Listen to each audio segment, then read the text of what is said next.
I had a very mixed reaction to Natlan when it first came out. Honestly, I was burnt out from Genshin and I completely skipped that region as a whole. So when I went back to learn the lore, I was really curious to see if the characters were better than what I thought. Oftentimes characters are not given enough time to show how interesting they actually are, like with Dory.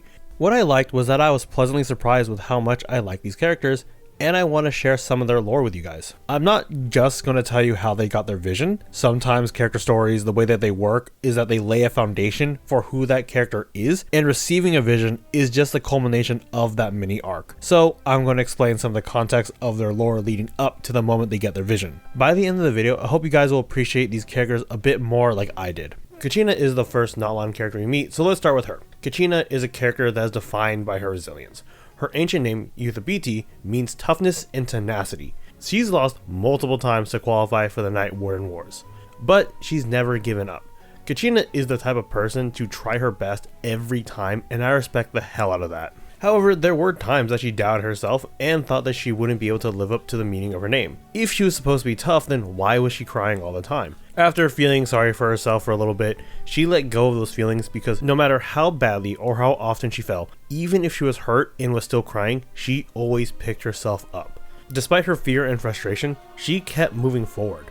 Pakal once told her that even though people are weak, it is through their bravery in facing this cruel world that their greatness is truly revealed. Which brings us to how she got her vision. After she lost during her first pilgrimage, she failed to meet the expectations of others, so they doubted her abilities. But worst of all, Kachina started to doubt herself. Side note, this is crazy to me because she is a child that had to fight grown adults. Like, yeah, of course she lost. Anyways, to take her mind off of her failures, she did what she loved doing and dug in the mountains. She didn't even have a particular goal, she just kept digging forward.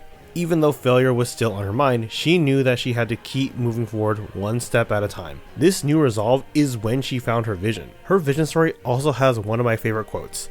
When the legends of heroes are in their embryonic state, they aren't the least bit noteworthy, nor are the tales very encouraging, being dark and gloomy instead. But all the initial motivation they need to achieve greatness is already present, and as long as the protagonists keep moving forward, the future will shine brightly for them. Honestly, this is just good advice to hear in general, but even more so nowadays.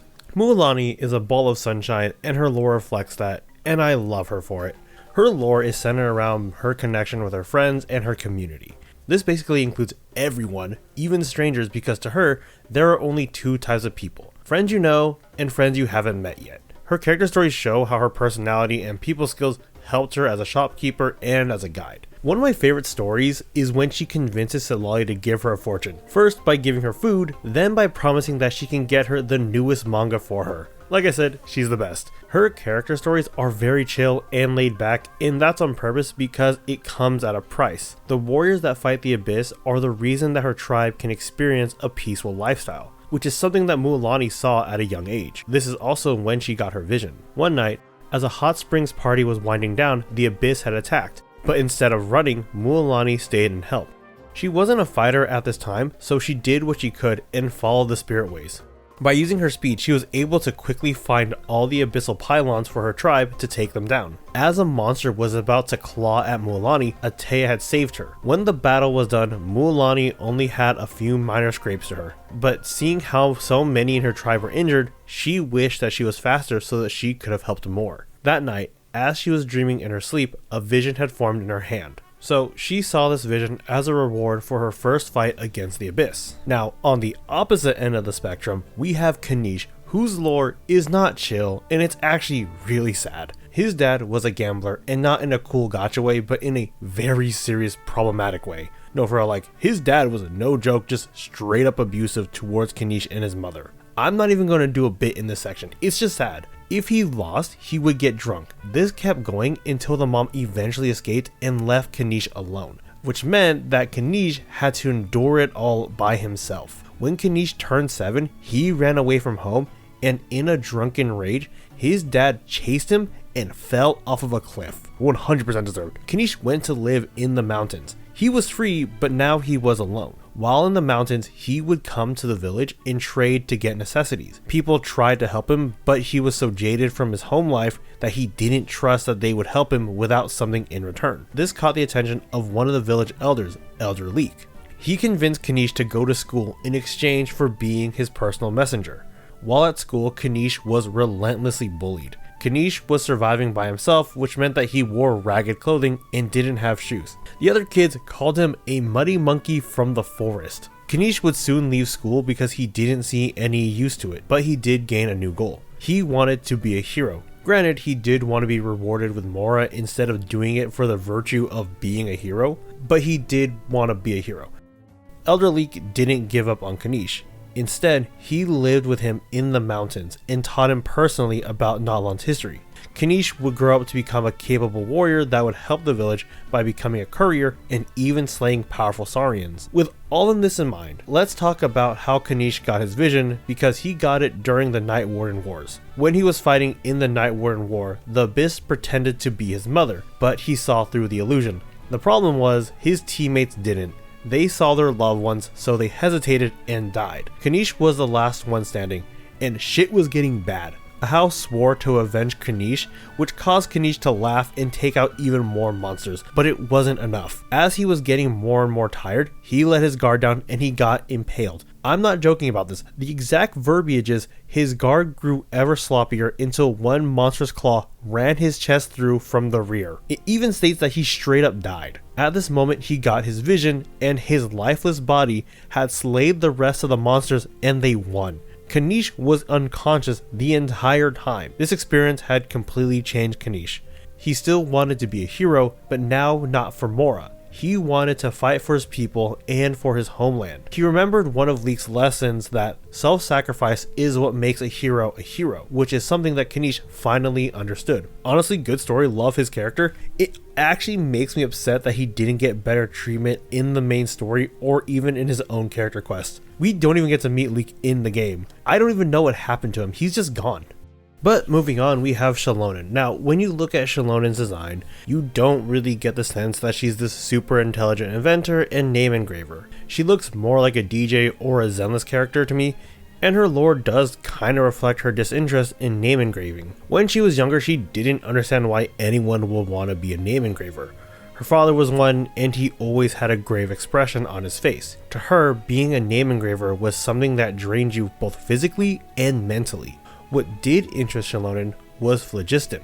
Specifically, she loved learning about the physics of it and how it works. All the stories and lore with ancient names was something she didn't care about because, to her, it was just too chaotic. There were no strict definitions or axioms, and as somebody who loves literature, she is 100% correct. This is especially true for stories that were passed down orally. Stories change based on the one telling it, and will change when it's written down. That's why there are various interpretations of different myths and legends. An important character in her life was Thais.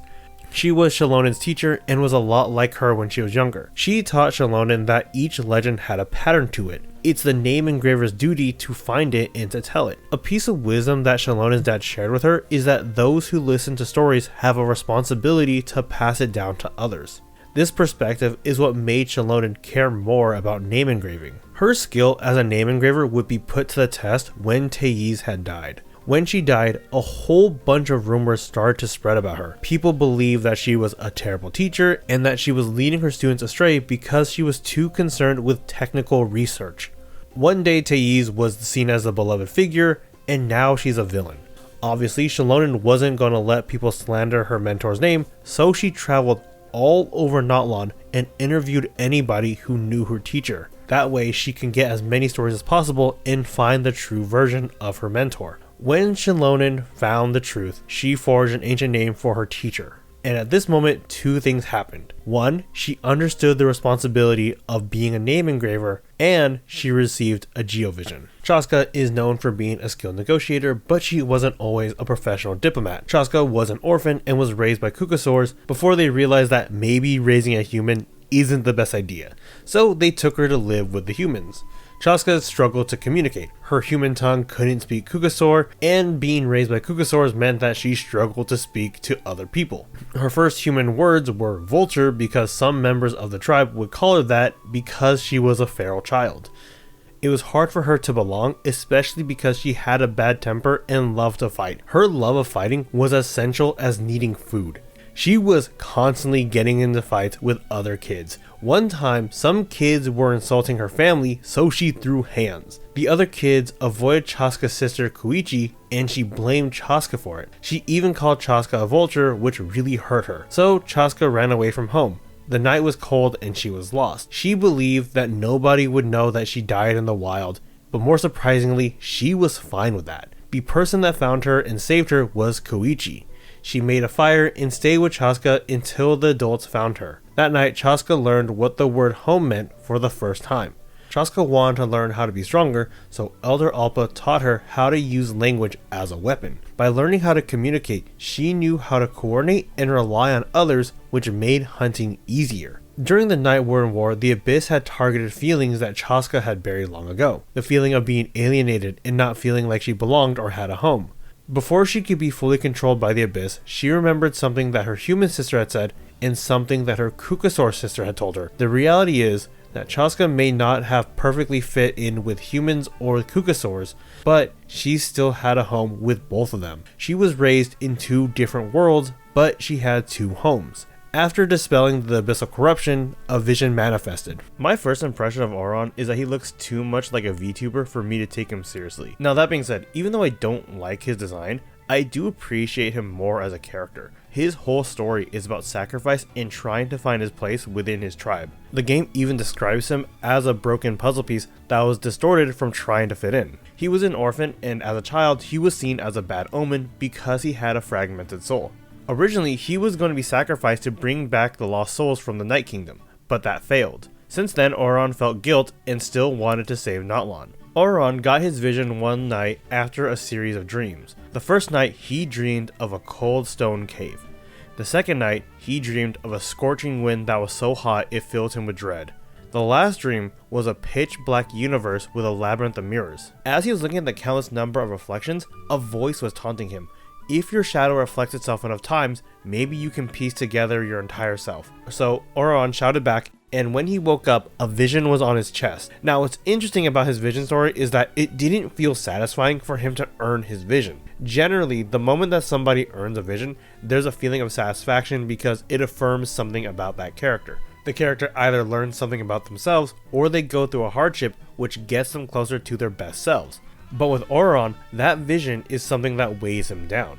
It just adds to the burden of expectation that he already feels, which is why it's more satisfying to see him become one of the main heroes in the main story quest. He finally found his place and fulfilled his goal to help save Natlan. Being immortal in a Hoyoverse game is usually very depressing and very lonely. Citlali as a character revolves around history, but more importantly, memory. That's what her ancient name actually means. Believe it or not, Citlali didn't have an ancient name for 70 years. By then, she was a renowned shaman and was a pillar of the community, but she didn't have an ancient name. To appreciate her vision story, we need to talk about her lore. She had a friend named Xilonen, and she was her rival at first. I say it was a rivalry, but it was barely one. She would challenge Citlali and lose every single time for 20 years until she finally managed to get a draw. In those 20 years, the two became friends. That night, Xilonen and Citlali shared food and wine together. Eventually, Xilonen would send her students to challenge Citlali instead. After another 20 years would pass, the two would meet up again, but Xilonen was noticeably older, which made Citlali feel complicated emotions. She relates those feelings to a field of wildflowers. The flowers that we see will eventually wither away because nothing gold can stay forever. However, Xilonen believes that some hues will stay. After another 20 years, Xilonen passes away and Citlali becomes more reclusive. She stays at home weaving scrolls. You guys need to know that these scrolls are important. They're used to record significant historical events like a tapestry. A colorful image is able to keep a memory alive better than black and white text. It's also something that Citlali learned from Xilonen. The night she got her vision and ancient name, she was given a message from an ancestor. It was the same message that Xilonen had told Citlali. We are like birds, soaring through the horizons of time. I linger between brushes of memory, seeking the color of my final journey. Citlali didn't just inherit an ancient name, she inherited Xilolen's mission to keep memories alive by weaving scrolls. If you haven't played Citlali's character quest, I recommend it, it's pretty good.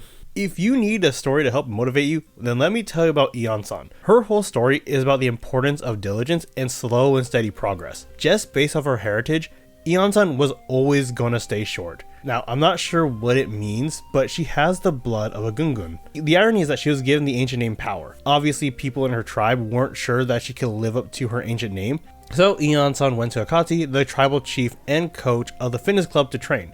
However, some of her peers wanted to test her before she could join the club. They wanted to see if she could lift the entry-level equipment. Iansan did her best, but she ended up hurting herself. But she didn't give up. After recovering, she went back to train and worked her way up. The difference was that Iansan was going to be smarter. To overcome her physical limitations, she had a scheduled workout routine and kept track of her calories and nutrition. I'm not joking, it straight up says that Iansan introduced the science of nutrition to Natlan. You just know that she keeps track of all of her macros and makes sure she gets her daily protein. I joke, but like, this discipline is how she gets her vision. You see, so the fitness club has a set of heavy barbells in the center of their training grounds. The rumor is that it was left by the original founder, and it's the ultimate test of strength. My audience is smart, you guys can see where this is going. Iansan was able to lift it by using the power of 1,000 days. In the fitness club, it was common for people to train hard for a month, flex, and then take it easy, and then repeat. Iansan was different. She trained consistently. On her 1,000th day of training, everybody was watching to see her lift the barbells. Not if, because they knew that she was going to do it. And that's when her vision manifested. It was on the barbells before she lifted them. Her vision was proof for all of her hard work. Not gonna lie, her story makes me feel like I can run a mile right now. Aoife as a character is pretty straightforward as well. He's laid back and does what he feels is natural to him. He's a friendly guy that takes care of others, but he didn't always want to be a vet. Even though, honestly, he was always on track to be one. He was always good at taking care of other members of his tribe and Saurians. He also comes from a family of vets, so he was always around medical books and read through them pretty quickly. When he was 17, his parents died from abyssal corruption, and this is when he made the choice to become a vet. In a lot of ways, this was the path of least resistance. Aoife's want was to make sure that everybody is happy, and he was good at it. This decision to use his talents to take care of others is how Aoife got his vision. One day, Aoife was sick with a fever, and despite being sick, Aoife still did his job to treat Saurians, even though he was delirious the entire time. When he woke up, he had a vision in his hand. The interesting part about his lore isn't how he got it, but Aoife didn't feel like he did anything that was worthy of a vision. Except everybody around him believed that he deserved one for many reasons. The common one being that Aoife had done a lot of selfless work for the tribe, and he was being rewarded for it. At the end of the day, he stopped trying to rationalize and figure out a reason why he was given one. The why didn't really matter, because it wasn't going to change how he acts. He was always going to do what he always does and follow his instincts and do the right thing. Okay, so maybe this will be a hot take, but I actually like Varisa's design. This mask is a core part of her character. Varisa wants to be a hero, and she has the physical strength of one, but mentally she's not ready. Her mask is inspired by one of her favorite heroes, and she uses it to get over that mental hurdle. A lot of Varisa's lore has to do with her finding confidence to be a hero. She has a ton of support from her tribe because everybody already sees her as one. Varisa just gets in her own head. Her vision story is a good look at Varisa being the hero that she wants to be. She got her vision when her tribe fought against abyssal forces. Varisa and her team were in charge of taking out enemy leaders. They fought leader after leader until Varisa was the only one left on her team. Even though Varisa was barely conscious, she still fought at full strength. She even threw a Metatrol into a horde of enemies. To give herself some strength, she put on her mask and launched herself at the abyssal horde. She even sent their leader flying in the air. When the battle was over, Iansan found Varisa asleep in the middle of the ruined battlefield with a vision in her hand. Varisa slept for weeks, but when she woke up, she was given a banquet to celebrate her new vision.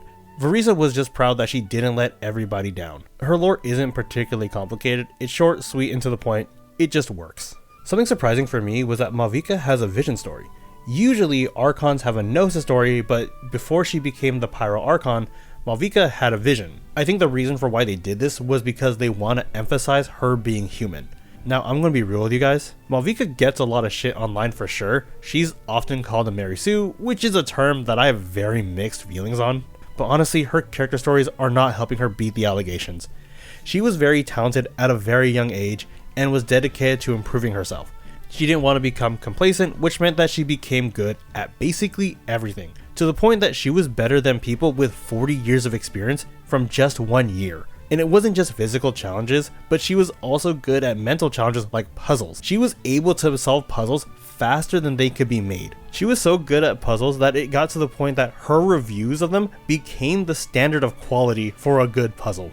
Again, she's not beating the allegations. To be fair, there was a moment when Mavika didn't feel like she was in control and she felt fear, which is how she got her vision. When she was a child, her father was part of the Night Warden War and died. Now, obviously, his team still secured the victory, but he was revived in a state before the lethal blow, which meant her dad was covered in injuries. Despite being revived, he would eventually die from them. This was the first time that Mavika felt death's presence and was something to be feared and respected. While on his deathbed, her father told her that people choose to fight this war because they have something to protect. This is when Mavika found her life's mission to end the war once and for all. Her parents, to their credit, believed in her and didn't assume that this was just their child being naive. Her parents' trust in her only strengthened her resolve, and this is when she was given her vision. The way that death plays a part in her lore does make me wish Mavika did sacrifice herself to Renova, the Shade of Death, because I think there could have been a poetic ending to her arc, but it's also kind of a tough ask to kill the newest Archon. There are traces of a good character in her lore, but they just weren't fully realized.